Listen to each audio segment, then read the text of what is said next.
The only thing about not having like a real job that's kind of weird is that when there's no real structure imposed on you, then things that you really like to do aren't quite so precious. If you only have a little bit of free time, then you gotta make the most of it, you know? If you got too much free time, then you're kind of wondering what to do with your free time. It is so cold outside. Welcome back to the Elliott Smith Project.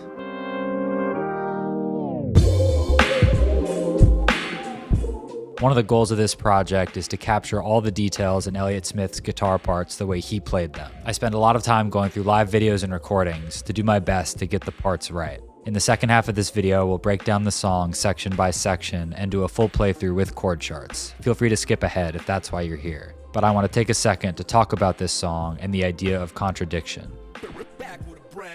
I started thinking about this while I was listening to the song, and I read some of the comments under the video. I saw a lot of comments saying they appreciated the sadness in the song. A few in particular mentioned the last line of the second verse, "Watching the parade with pinpoint eyes full of smoldering anger." There's definitely a lot of sadness in Elliott Smith's music. In my personal life and on the internet, I've seen a lot of people say they're able to share or understand their own heavy emotions through his songs. I've definitely felt that way myself. But there's a lot of sad music out there. I think what separates Elliott Smith's music is that it doesn't really feel sad, it feels honest.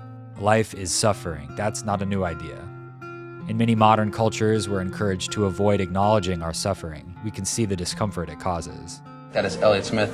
You feeling all right? Thank you for being here. Yeah, I'm feeling pretty good, thanks. What is this tattoo, actually? It's the first thing I want to ask It's you. a children's story. It's called Ferdinand.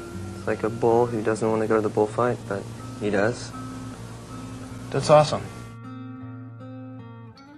But there's a kind of peace, even freedom, to be found in facing life as it really is. That's one of the core ideas of existentialism, a school of philosophy generally considered to have started with Soren Kierkegaard.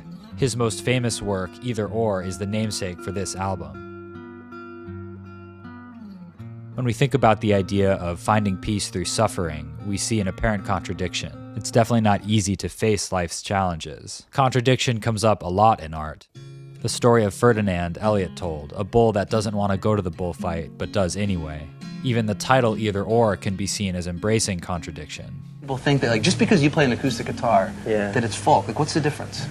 Oh, most people think that, but folk is like a style, you know? Like folk usually has like one point and it's usually a moral, you know? Whereas like pop has a song can mean nothing or it can mean lots of things and no one can be sure which ones they are. All right. So. But you're more pop, right?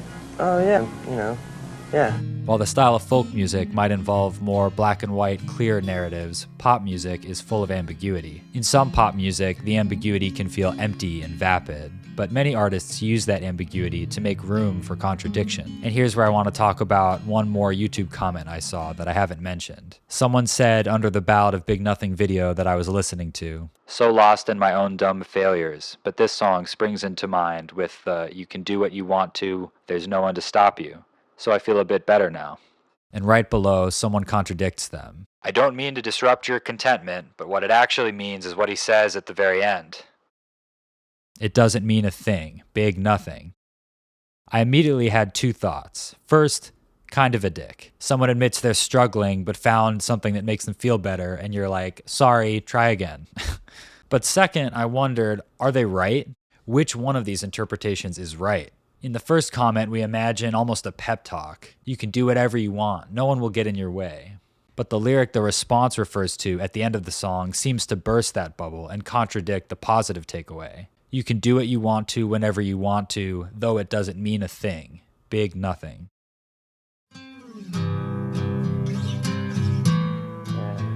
Okay. Do you have any favorite tracks off of here if somebody's going to pick up this album in stores? I like the ones that are kind of weird or more idiosyncratic. Like this one called "Everything Means Nothing to Me." All right. It's like that whole theme. Yeah, it's actually it's a positive sentiment to me, but I can see how it would seem not quite like that.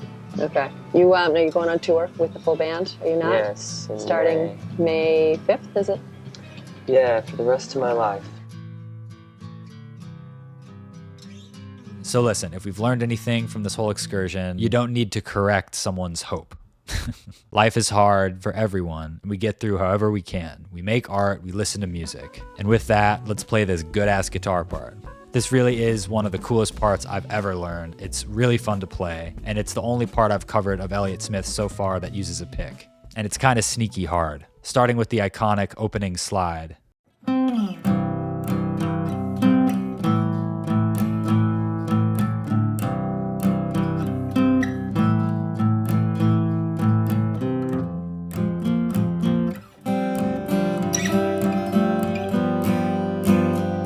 That walk-up is so cool. Listen for the back and forth, ascending notes on offbeats, and the dominant pedal on downbeats, the open G.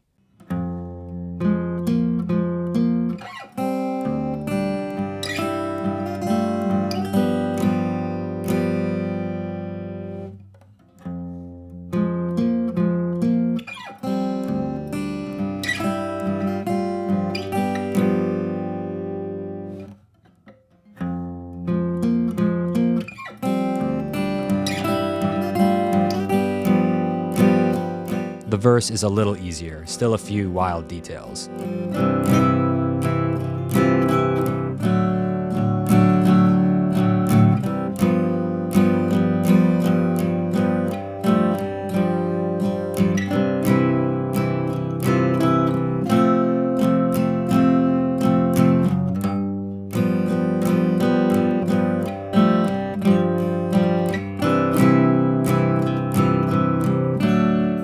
The chorus uses a lot of the same shapes.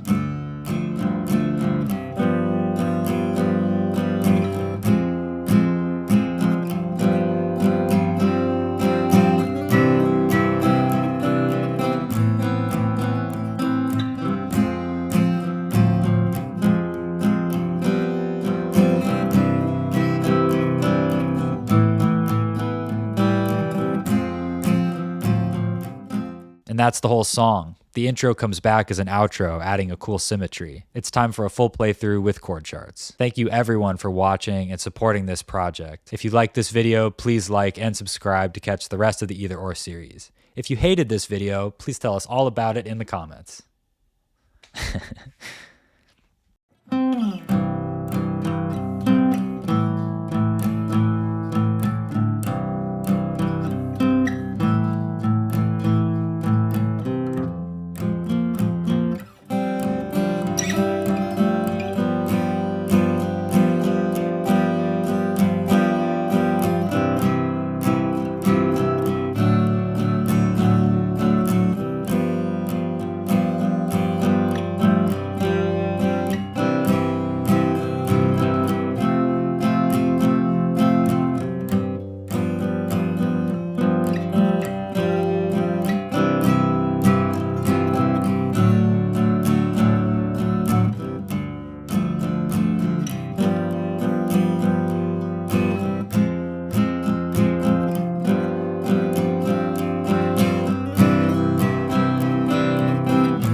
For anyone who watches this far, I thought I'd include a little segment at the end of these videos recommending 1 or 2 videos I found in my research on the song. I wanted to take a second to shout out this channel, Locked at Home. They haven't uploaded in a year, but their videos on Ballad of Big Nothing and Speed Trials are great and helped me a lot in putting mine together. There are 2 very small details in my video that weren't in theirs.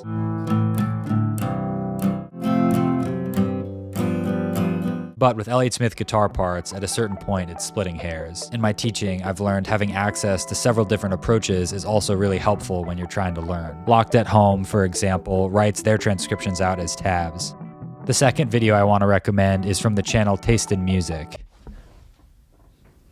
It's an easier version in standard tuning if anyone's interested. They made a standard tuning version of Speed Trials as well. I'll put links to both of those videos in the description. Alright, that's the video. Thanks again for watching. I'll see you next time for the 4th track. It's a deep cut, you probably haven't heard of it.